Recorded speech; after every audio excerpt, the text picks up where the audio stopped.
どうもそんな感じで。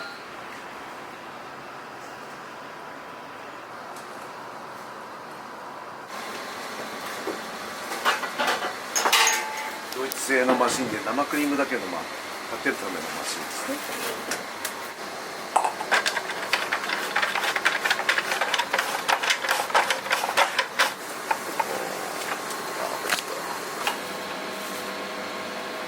一年中国産いちご使ってるんで、これには蜂蜜、砂糖、粉砂糖、卵しか入ってない。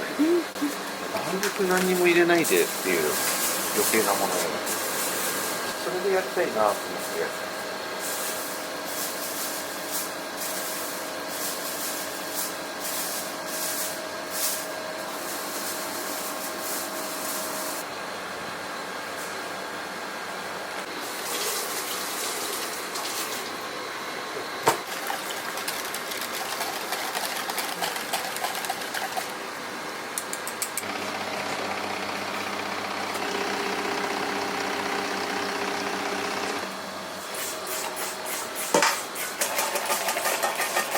使うところしか立てないようにして、全部を立てちゃうと悪くなりやすいから使いたい硬さにする。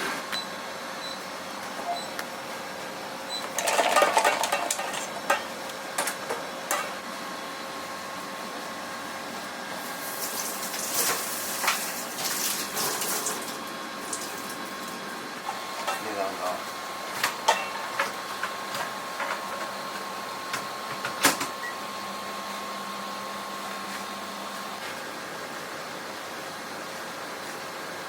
接近されてやるのっていうのは初めてですね。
艶出しのためのゼリーみたいな。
は全然飲めませんか？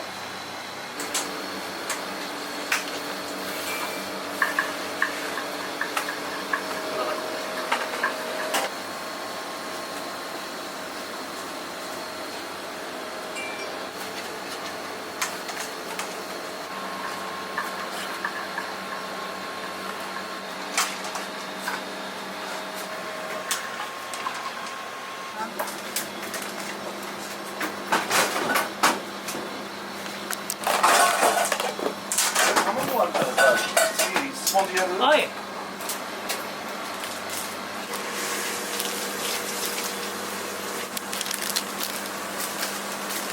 こうやってってあなるほどそんな感じですこうやっていくオッケーですありがとうございますやだな。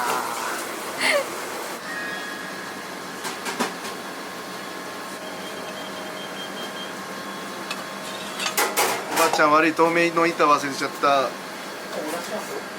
願いします。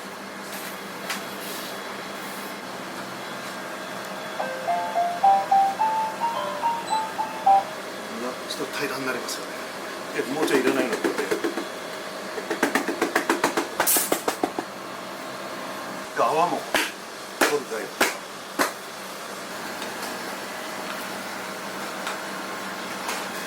オペラは金箔を上にやるんですよ。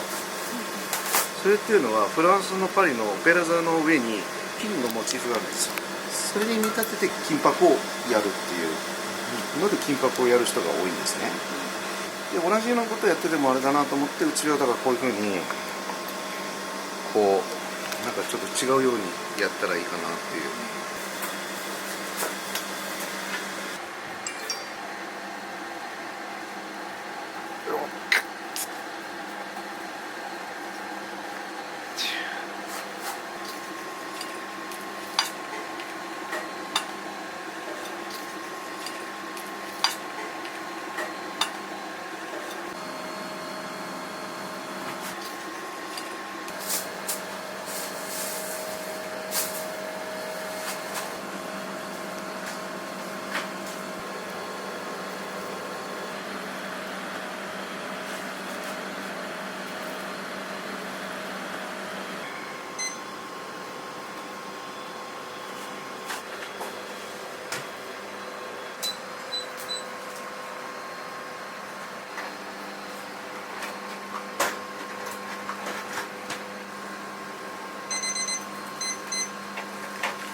砂糖入れます。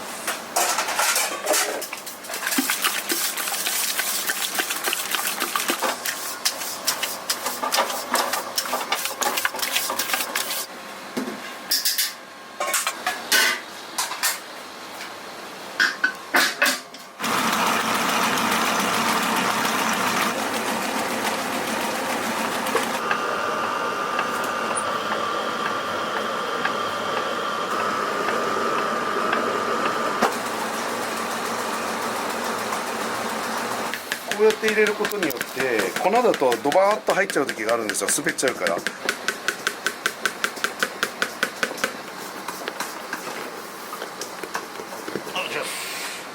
でバターを入れますね。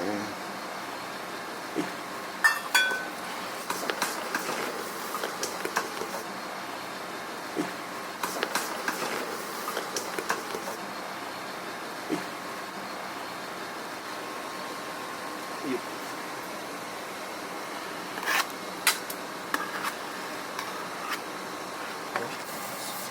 と同じ容器に入れててグラムが変わるんですよ。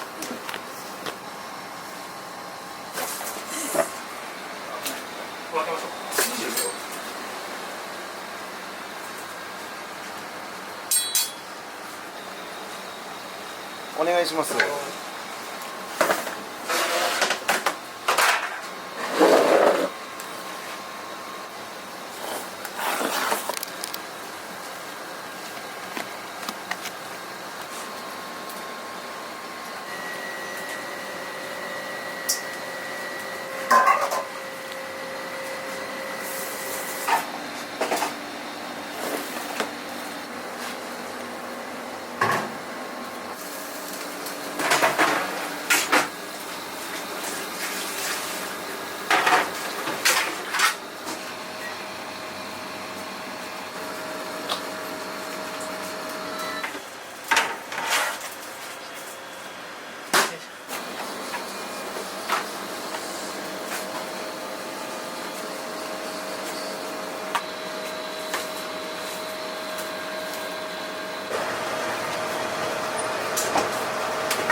バットグラスセットどうしました？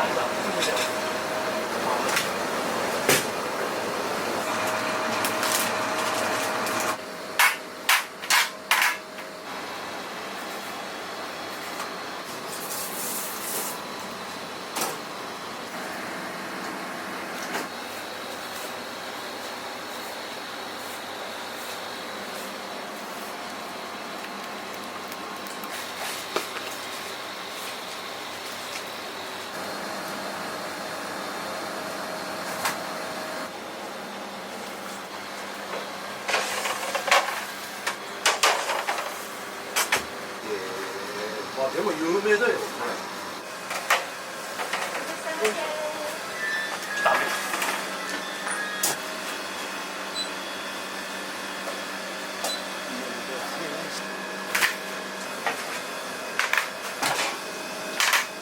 指とかやけどしないんですか？指は特には、はい。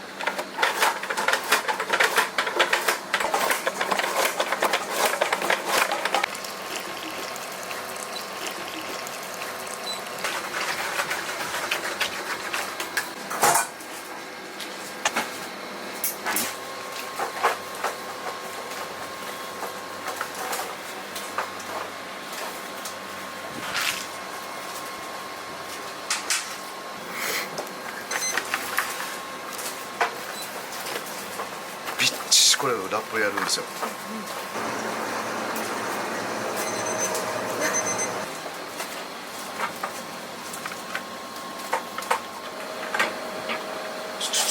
ごめんなさい。白いところ見て、白いところ。どこ？白いところ。これか。はい。わかんないですよ。これが今なってないところ。これ今こうなってるっていうところ。こうやってぐーっとやってって入れてってるんですよ。これでもう一回煮てあげるんですよ。はい。どんどん煮ていくんですよ。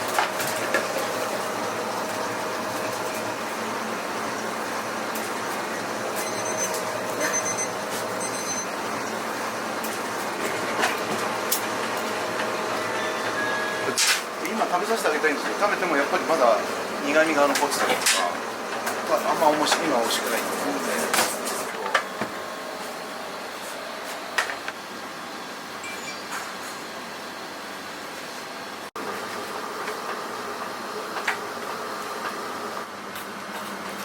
これはエコノムっていう道具なんですよ。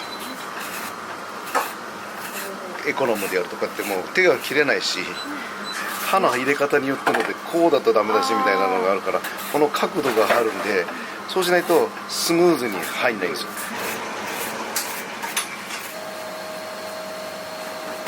こういうのも全部こうなんかもう一緒に、回しながら切っとるっていう。適当にこう。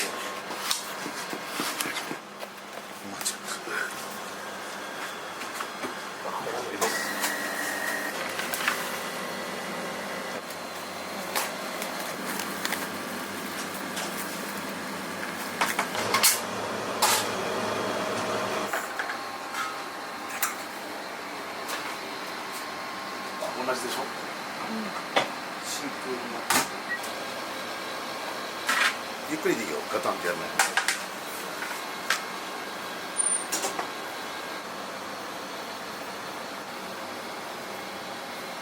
オッケー。はい。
挟むような感じでどっかにしていただいたもの。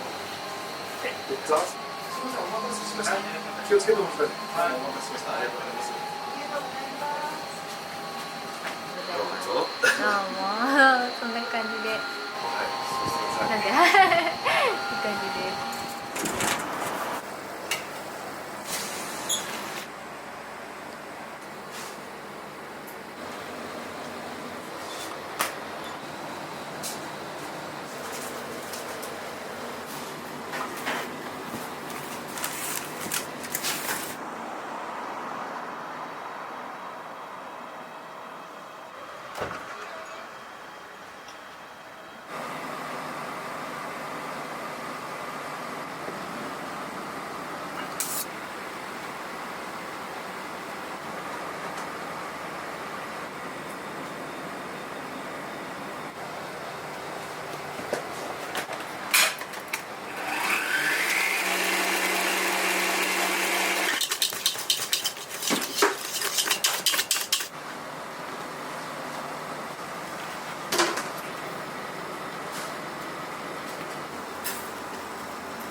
お二人はご家族なんですか？息子です。やはりそうなんですね。去年去年から。去年そうどうしようかな。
2回続けてつけたかったの、なんか単語を2つ。なんか昔花屋に勤めてたことがあって、ケーキと花を一緒にやろうか、だから粉のフラワーと花のフラワーで、なるほど。フラワーって、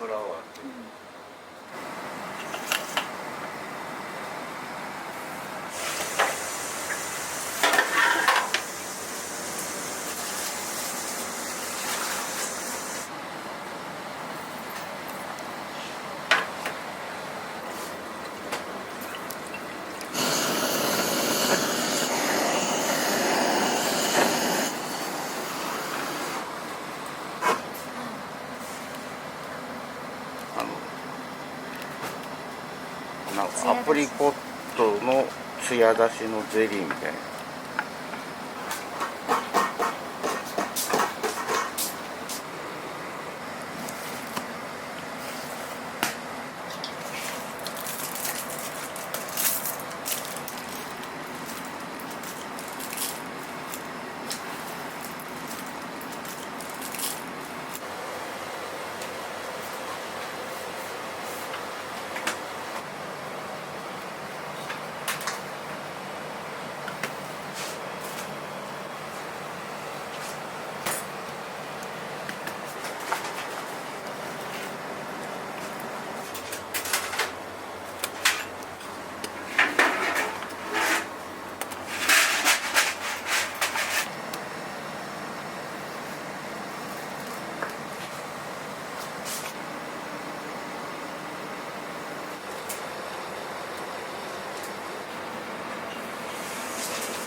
クレープ生地を薄く焼いたやつを粉々にしたような感じ。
ンナーでいい。あれかけてよ。2つ。これ、メープルとブロッコリー。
ぱりね、クッキー機に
って思ってて来たらいっぱい来るようになっちゃった。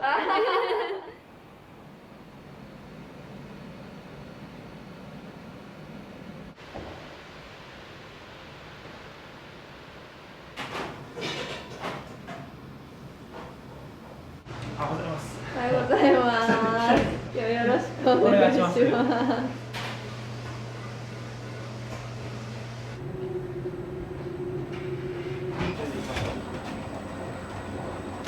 ああ、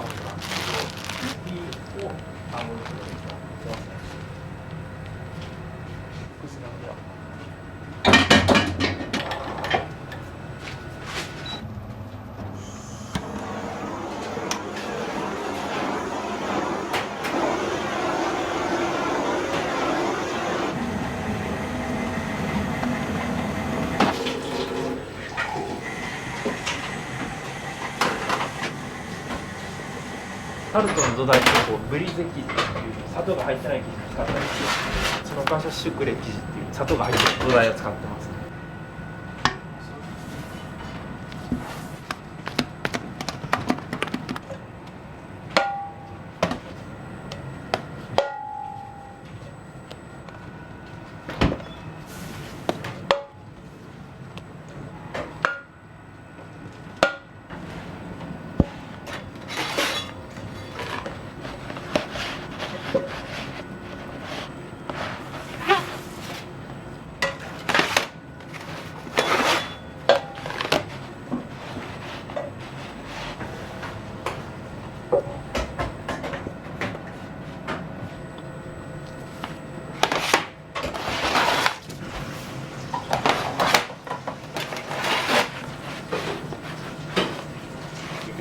本当その当日感ね。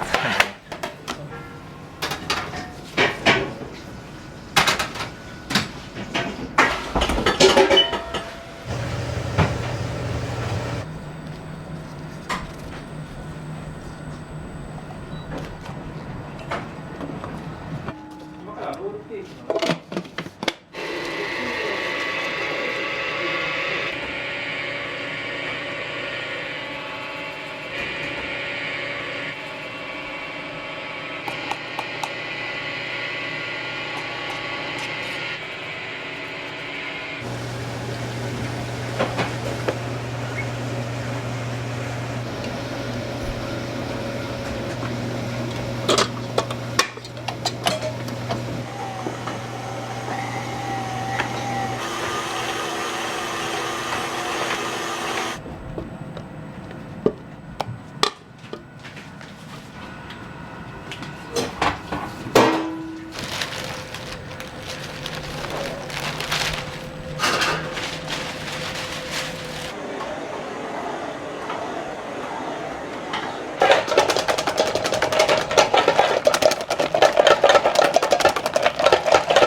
バニラの香りを演出してますね。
12枚目。ちょ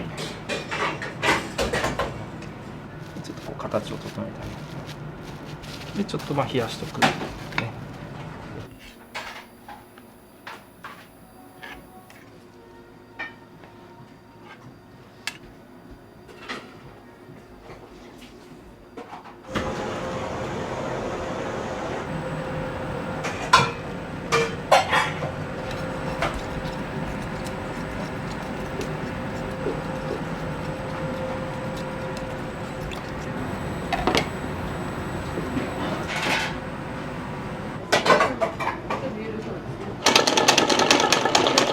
もらえたら。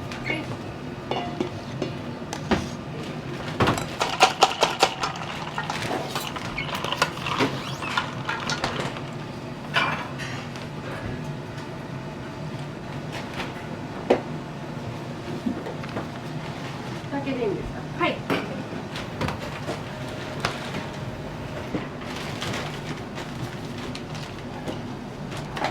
これがダンジュダミルクチョコクリームです。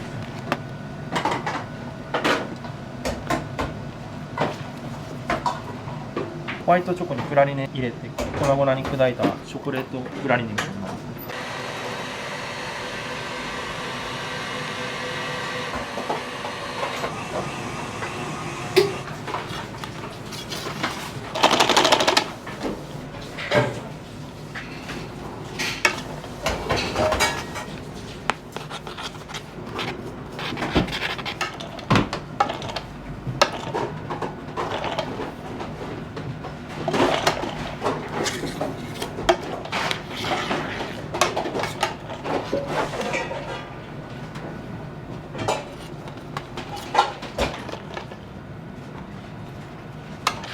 形というよりかはもう味ですね、うちは本当に。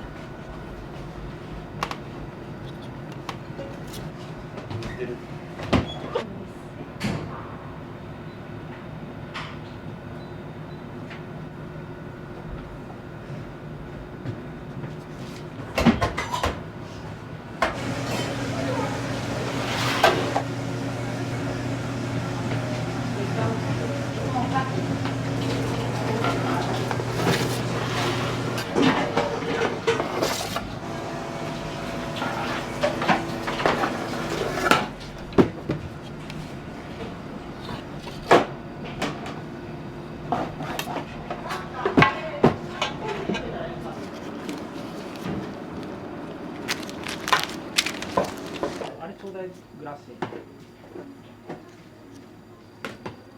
なんか広げた方がいいと思う。どこに。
これパイ。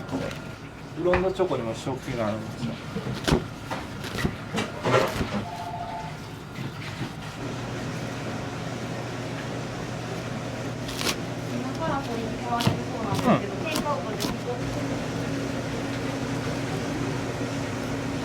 ギリスの朝食でワッフルにいちごジャムつけて食べる朝食文化があってそれをイメージしたタルトで。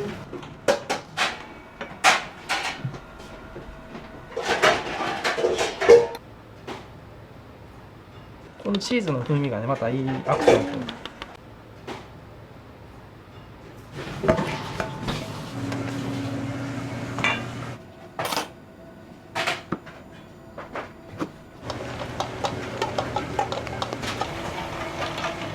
これはチーズクリーム、レアチーズケーキを絞ってるような感じです。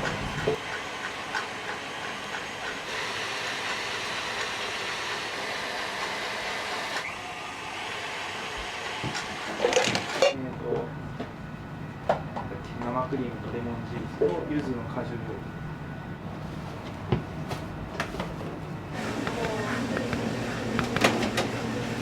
めっちゃいいね。めっちゃ香り強いですよね。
ベイクドチーズですね。きび砂糖入りの生クリームなんですけど、それを薄くちょっと表面に塗って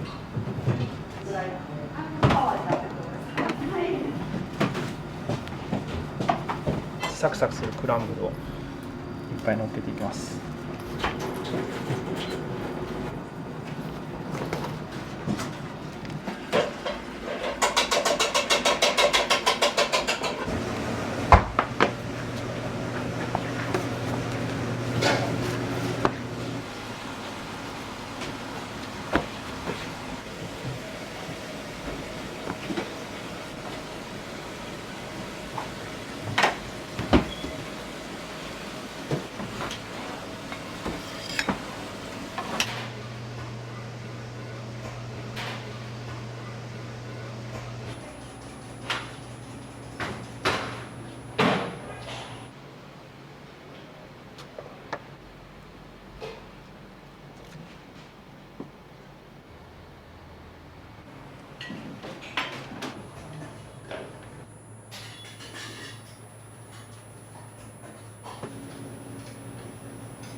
もう何年も前からマリコさんのインスタとかは拝見してて、そうなんですね。宮城県から来たんですけえ、ど、今日ですか？大阪来た時に絶対行こうと思ってたらコロナとかで大阪来るの5年ぶりなんで、絶対タワに来ないと思って。でも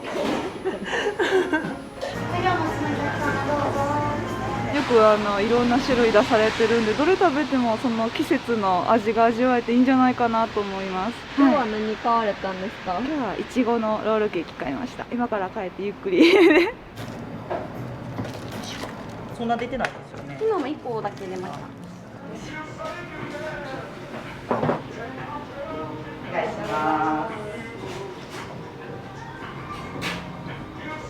はい。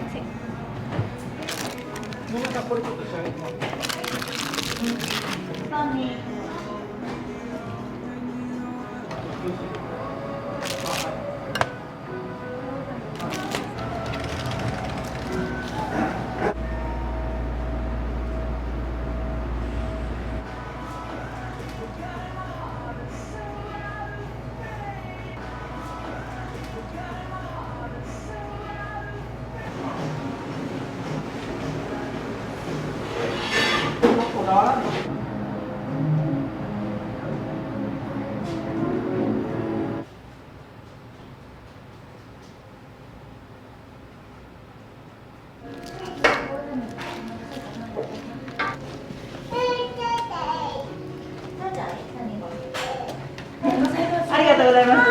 たくさんありがとうございます。お気をつけて。ありがとう。キャロット完売します。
こっち来るときプレート多いかもしれないです。あ、やっぱりこっちだけで食べれる。そうですね。ずっと見てて行きたいなって思ってて来たらいっぱい来るようになっちゃった。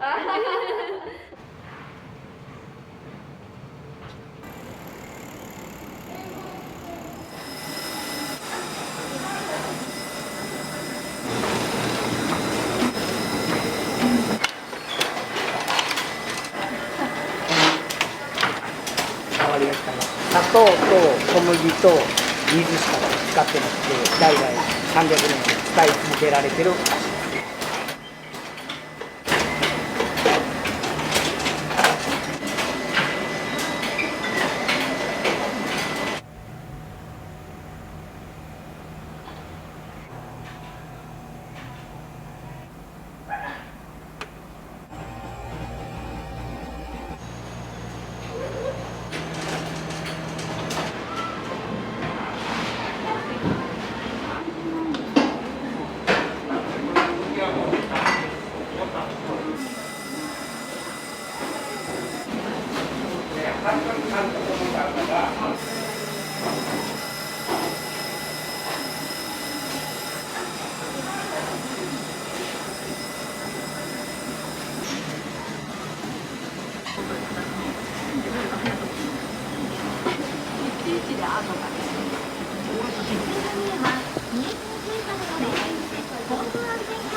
蒸したてはやっぱり熱いんです。で柔らかいのでちょっと指の跡がつかないように持ち方がねこうっと。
きるときはそうです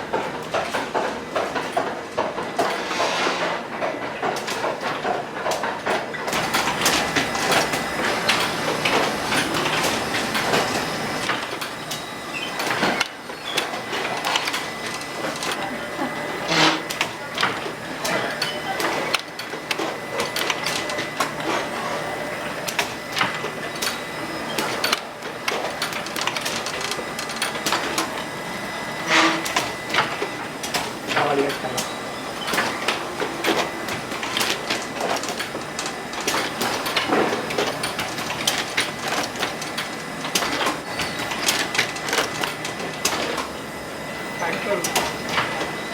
砂糖と小麦と水しか使ってなくて、代々300年使い続けられてるお菓子です。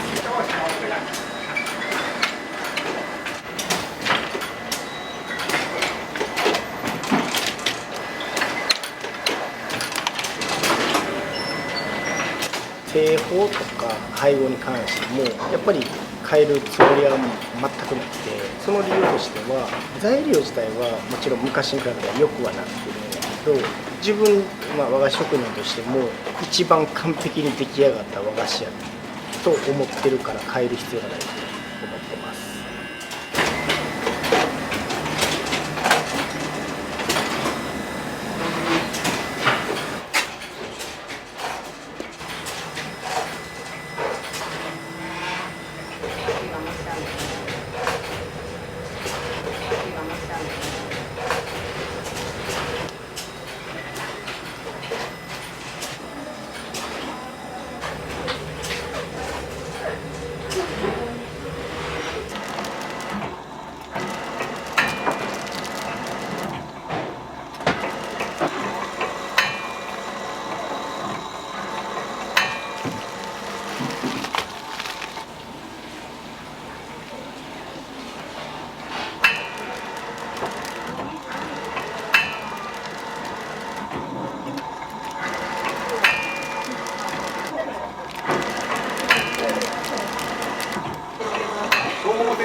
かっこいいポーズでしたね。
献血は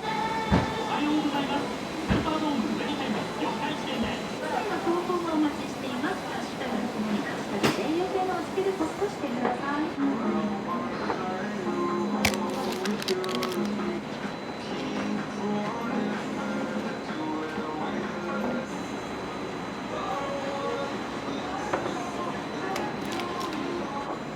観光客向けの宿泊で、報道整備に進めていると思うんです。はい。バスターレとがレスポンシブルツーリズムという考え方も注目されていて、使っていらっしゃるので、お客さんがいいですという言葉がありますので、対策についてど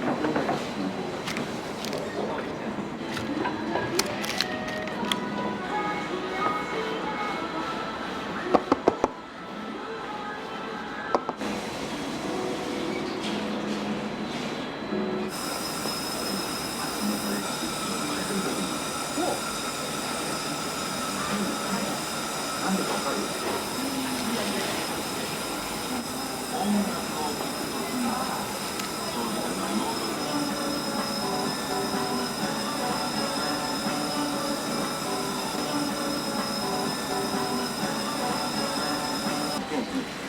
個人の方、はい、おっしゃる通りだと思います。これ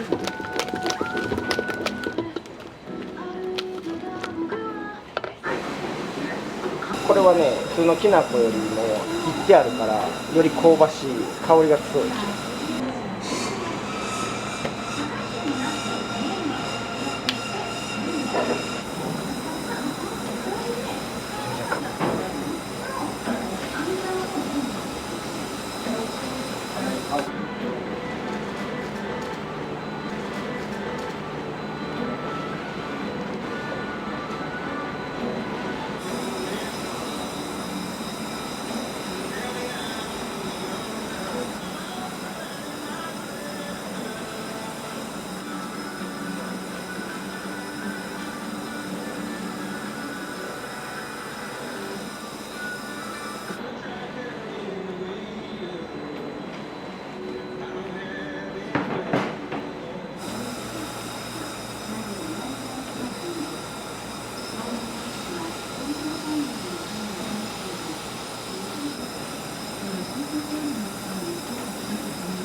一つやっぱ思うのは和菓子の普及ですよね。和菓子がもうどんどんやっぱ衰退してきてて、例えばおやつに和菓子とケーキ食べたいってなったらほぼほぼケーキなんですよ。でやっぱ一番悲しいのが頭の中に和菓子っていう文字が浮かばないっていうのがやっぱ多なってきてて、でそのためには和菓子を今の若い子に食べてもらうためにどうしたらいいかっていうのがきっかけなんですよ。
継ぐか継がないかみたいなは話あったんですか？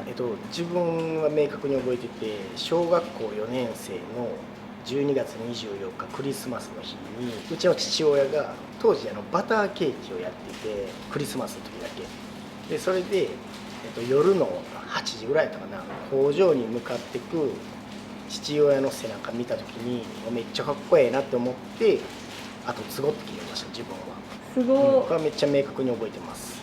実際に手で触って作るっていうのはもう専門学校行き出してからですね。それまでは一切手伝ってもないし、継ぐって決めた時点でこの業界入るまでは自分のしたいことやりたかったんで、それに没頭してました。それまで一切触ってなかったんですね。触ってないですね。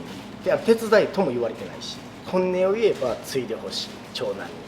けど例えば長男がむちゃくちゃ出来悪かったら継がすつもり全くないし、それやったら一生懸命自分を支えてくれた従業員の子に渡す方がいいと思うし、自分では言いたくないかな。自分もそうやったけど、親の背中見て好きになってやりたいって思わせれんだら自分の責任かなみたいな。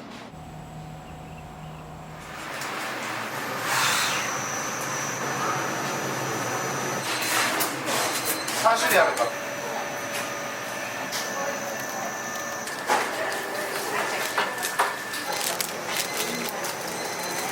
人に言っといてね。自分が一番ガチガチな。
いしょ。はい。どうする？これ半分になる。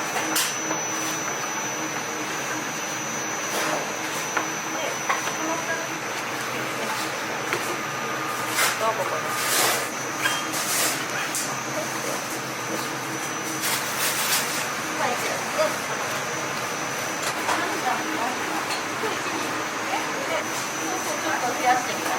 なんだよね。いいかもね。1時まで。結構力いりますよね。何回も繰り返して結構くるよね。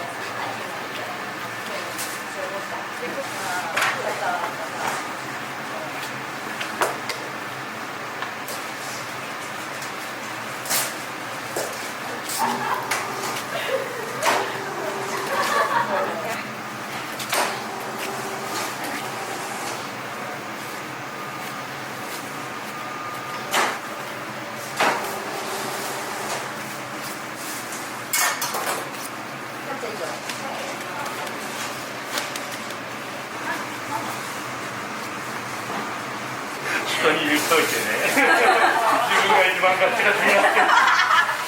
こんなじゃないよね。珍しいね。何そう。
こ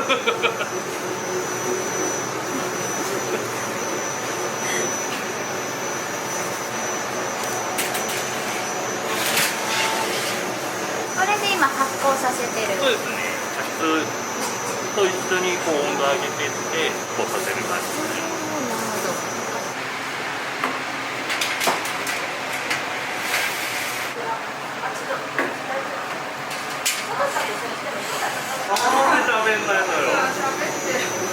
皆さんすごい仲とてもよろしいですよね。いいですよね。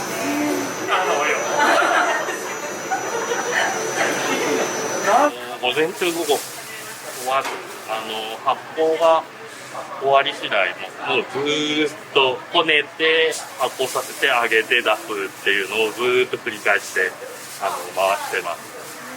夜の10時とか9時ぐらいまでずっと揚げ続けるんですけど、最低1200ぐらい。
種類あるからさ。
大きさも結構自由にできるんで、3センチ四方からもう20センチ直径ぐらいとかまで全部対応ができます。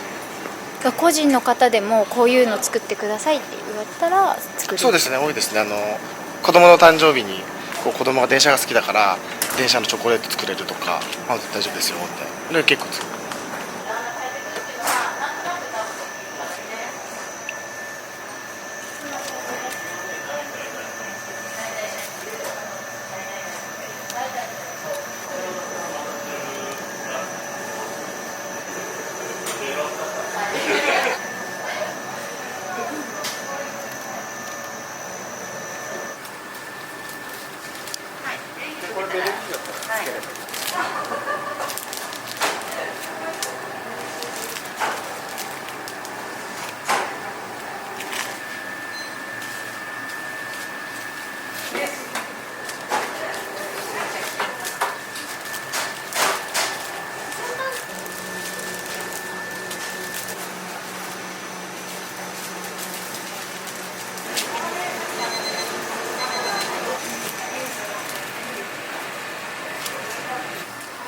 あっちの骨の方もすごい静かだね。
もともと全然違う仕事をしてたんですけど、あるタイミングでドーナツの、製造とかそういうのに携わる形になって楽しそうだなと思って美味しいとか可愛いとかっていうドーナツを作ってなんか、ちっちゃい子とか大人の方に喜んでもらえたらなと思って始めました。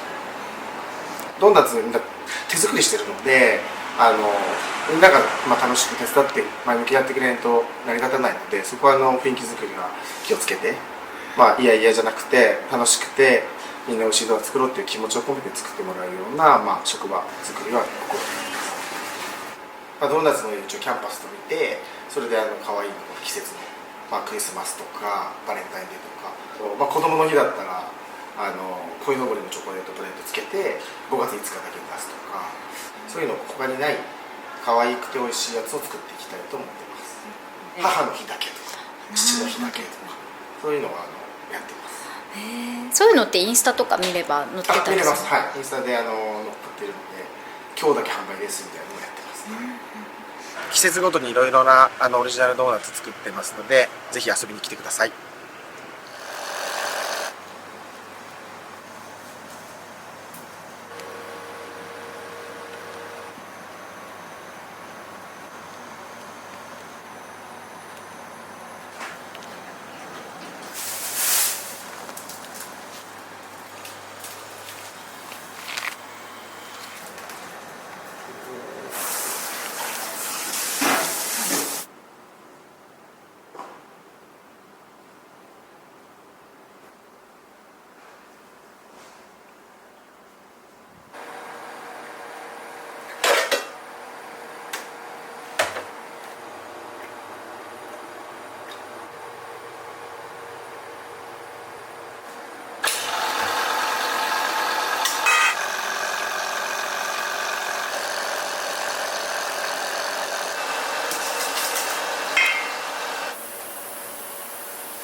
生クリームを入れるとディプロマットクリームっていう名前になって、バターを入れるとムースリーヌっていう名前になりますね。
それが損する。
今福島の桃を使ってるんですけど、八百屋さんに入れてもらってるやつも一番グレードの高いやつ入れてもらってますし、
あそのメロンはそれで最後やるんだけど、どうしようかな。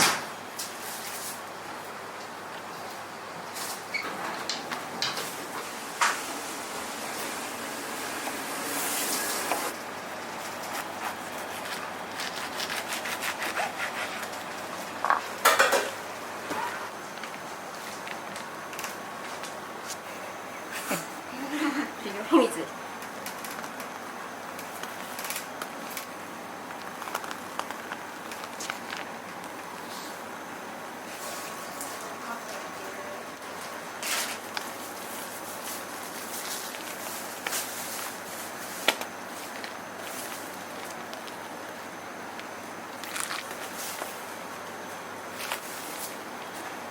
なんで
あんなに来たのに今のがちょっと思ってた。思いました最初。す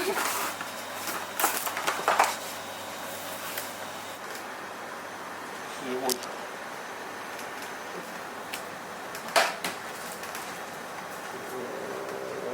崩れた崩れた。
うちは一応年中モンブランやってて、まあまあ人気なんで。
家で育ててるやつを伸びてきたら切ってそれをまた植える。植えたらまたできてくるから何ぼでも増えていくね。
うちは一応年中モンブランやってて、まあまあ人気なんで、一番推してるのはプリンとロールケーキ。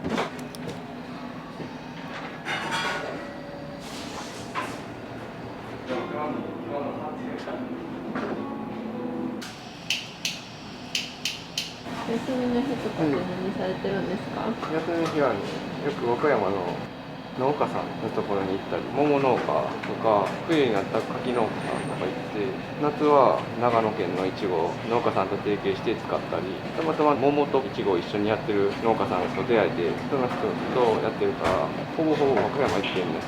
へー。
崎屋拓さんの方。この物件自体が市役所の物件やからで共有部になってあそこが誰でも自由に使っていいところ。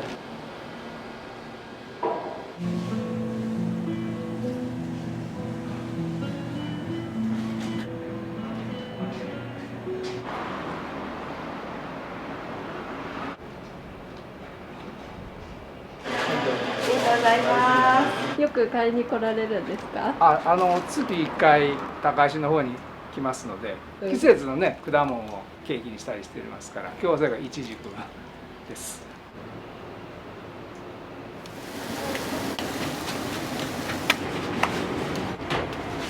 どうせやるんだったら地域に関わるようなお店がしたいな。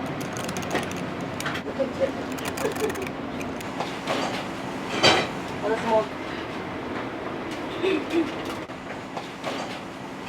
まあみんな美味しいけど今日はこれを求めて。そうです。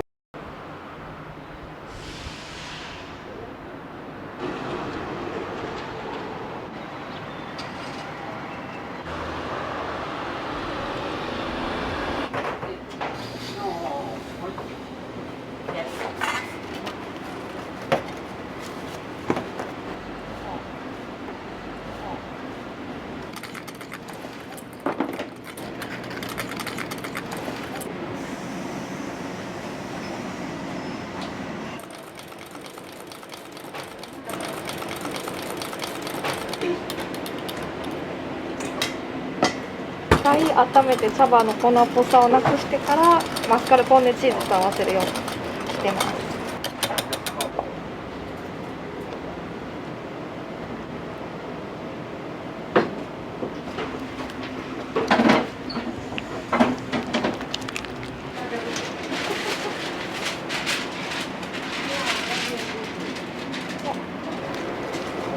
いい匂いですね。いいお茶を使ってるのと近くのお茶屋さんのお茶使ってるので。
取り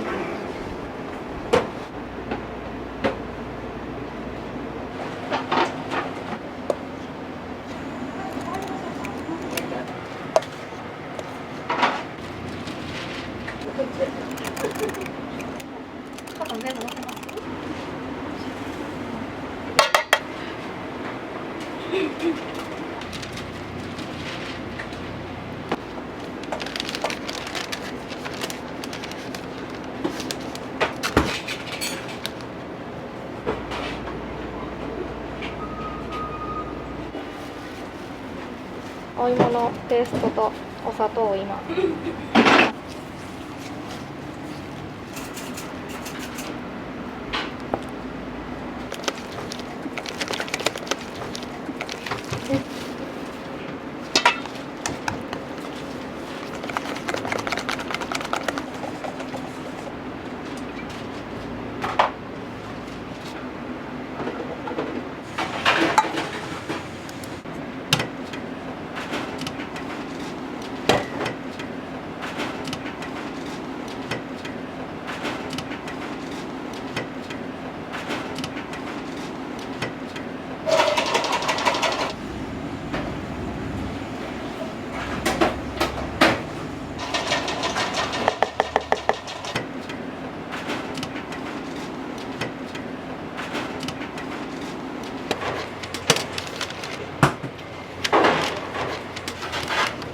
言ってるもう一個のとこはなんか前そう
買いに来られたことはあるんですか？あ、何回か姉が来るって言うから珍しいから食べさそうかなと思ってお茶受けにもいいしね。いつも主人とね、ほらいろんな種類あるから半分こしてね食べて一番好きな味とかありますか？ああ、ほうじ茶とか紅茶とか、まあみんな美味しいけど。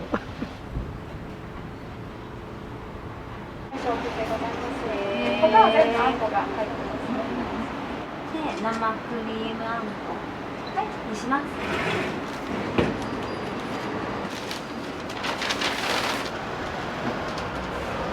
買いに来るのは初めてですか？そうなんですよ。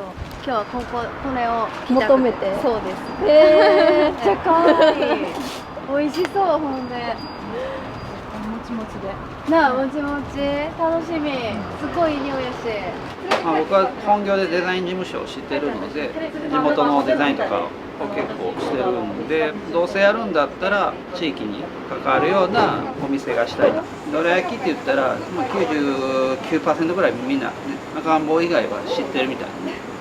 どういうものが想像できるから、なおかつそこにクリームとか挟んで和洋折衷というか、なんか若い人にも届けられるなっていうところで、地元のお土産にしたかったのでザビエルをキャラクターにして、近くにザビエル公園っていうのがあって、実際ザビエルが堺にやってきたっていうのがあるので、地元を語るっていうところでなんかお土産になるかなと。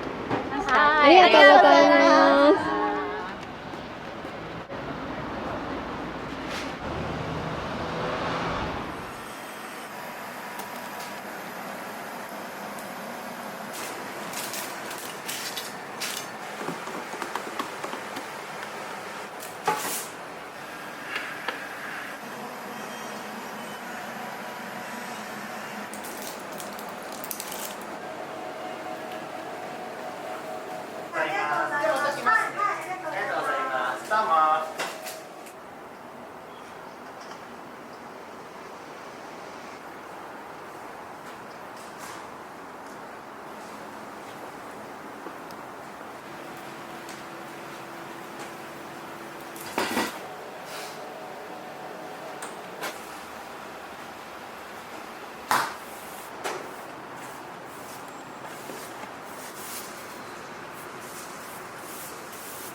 い32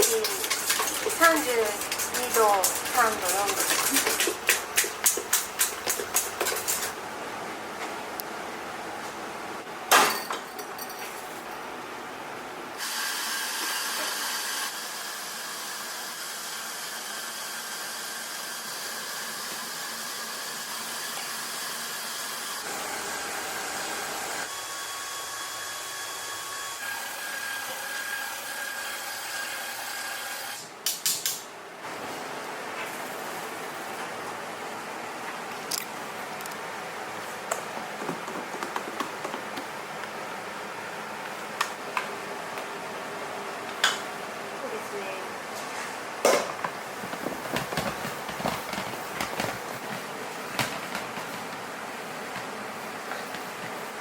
カメラ汚さないか心配。大丈夫です。ありがとうございます。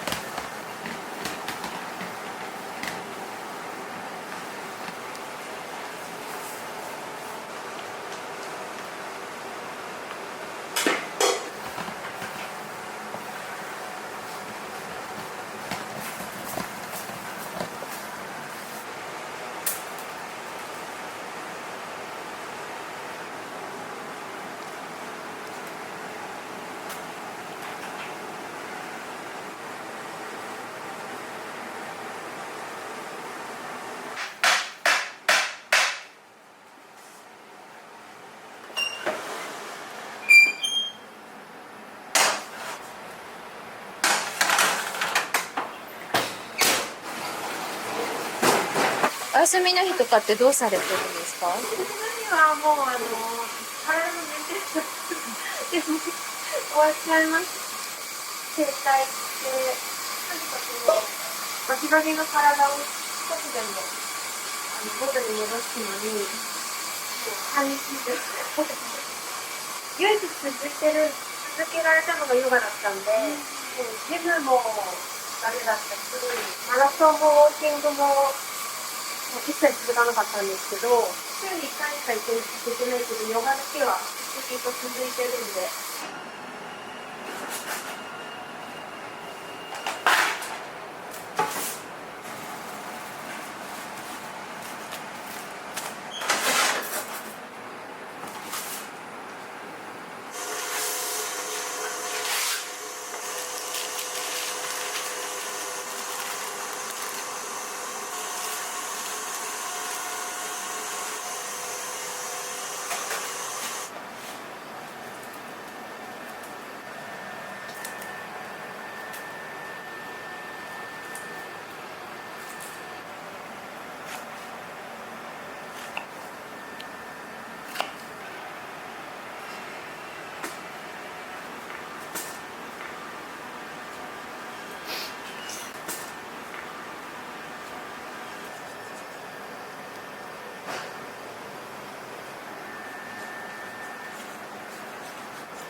サンドのラムレーズン味なんですけど、一応お店では、一番人気のおすすめの商品になってます。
バターにすごくこだわってて、新潟県の佐渡から手作りのバターを取り寄せて佐渡バターっていうんですけど、全て職人さんが手作りでしてるバターらしくて、すごく希少価値があるバターなんですけど、口どけがすごく滑らかで、こうしつこい感じが全くしない、すごく食べやすいふわふわのバタークリームになってます。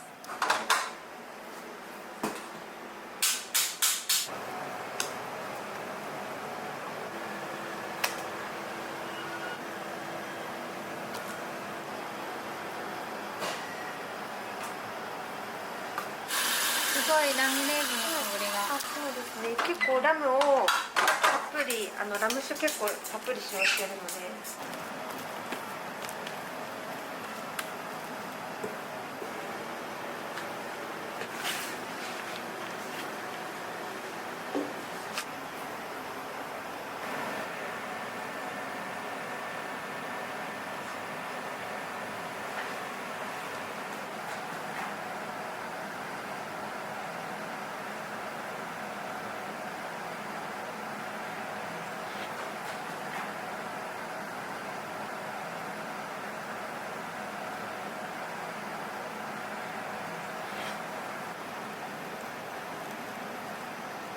バターサンドは浅草のなんかこうお土産として買ってくれたらいいなと思うものをちょっと考えてた時に思ってたんですけど、やっぱり持ち運びが長時間できて日持ちするもの。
蜜すごいですね。美味しそうですよね。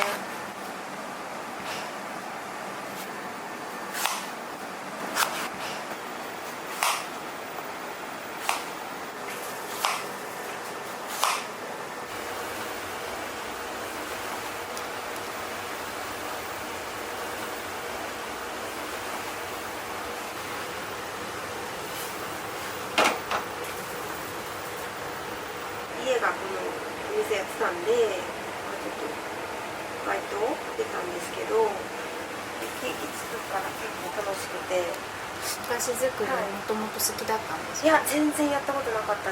やるようになってからちょっと学校にも行き始めたりとか、順番がちょっと順序が逆ではあったんですけど、働きながら行くっていう感じでしたね。週に1回とか。はい。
やり直したいぐらい面白いそう。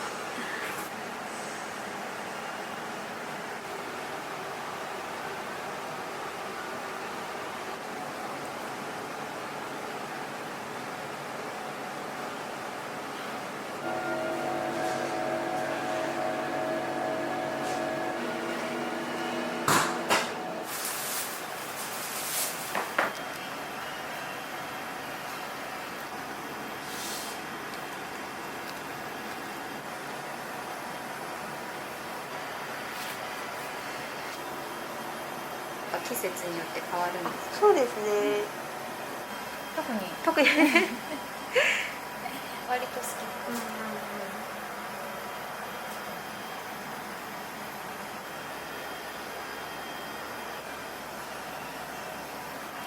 シャインマスカットがすっごい多かったんですよ、今年。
サバラも人気があってレトロなケーキなんでサバラあると喜ばれます。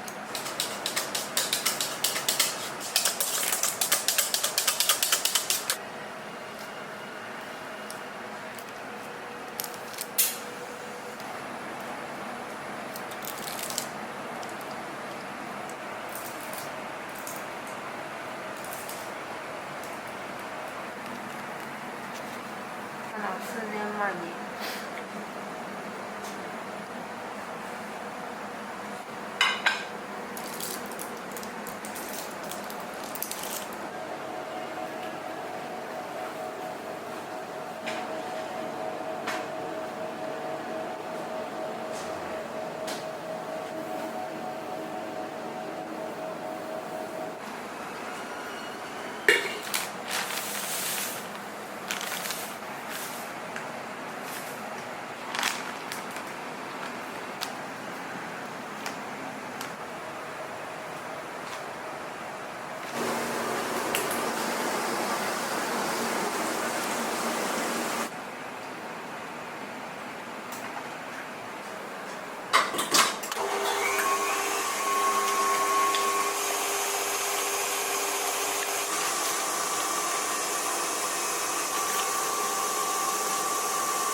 うちのは生クリーム挟んで生ブッセみたいな。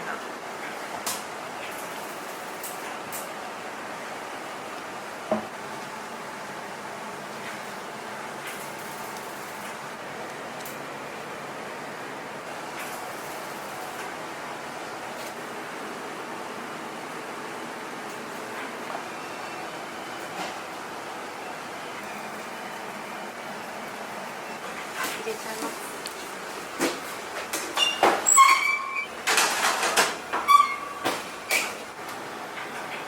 ちょっと似合いすぎます。赤すぎんじゃん。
バターサンドのモカを2つと塩キャラメル2つと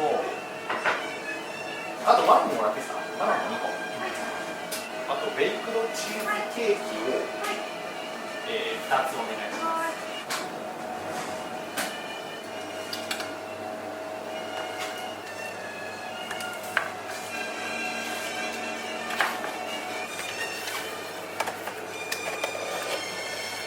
今日は何回目ですか？結構来てますね。6、7回来てんじゃないですか。お気に入りの一番好きなのが果物とタルトなんですけど、ちょっと今日は朝早かったからでもチーズケーキも美味しいんで、はい、食べさせてもらってます。バターサンドも結構今バターサンド好きですね。なんか人にこうお土産で出すときにちょうどいいんで、バターサンド。あと子供の誕生日でよく使わせてもらうんですけど、これうちの子供バナナ好きなんで、チョコとバナナのケーキ美味しいんですよ。あとちょっとその時によって果物をいちごを足してとかも言ったらやってもらえるんで、なんかいろんなオプションつけてくれるんで、すごくいいですね。美味しいです。美味しいです。すごく美味しいです。それとやっぱりさっき言ったこれも美味しいですね。これが今一番のお気に入りですか？これ僕一番好きです。すんごいフルーツ乗ってるんですよ。とても美味しいんで、ぜひぜひね、よかったら食べてみてください。今日なかったですけどありがとうございます。また帰ります。ありがとうございます。ありがとうございます。どうも。焼き菓子に力を入れていきたいと思っていて、クッキー缶を今後は出したいと考えています。あとは浅草に観光に来た方に買っていて、これは絶対買っていきたいと思ってもらえるようなお土産を作っていきたいなと考えています。美味しいお菓子を作ってお待ちしております。浅草にお越しの際はぜひ遊びに来てください。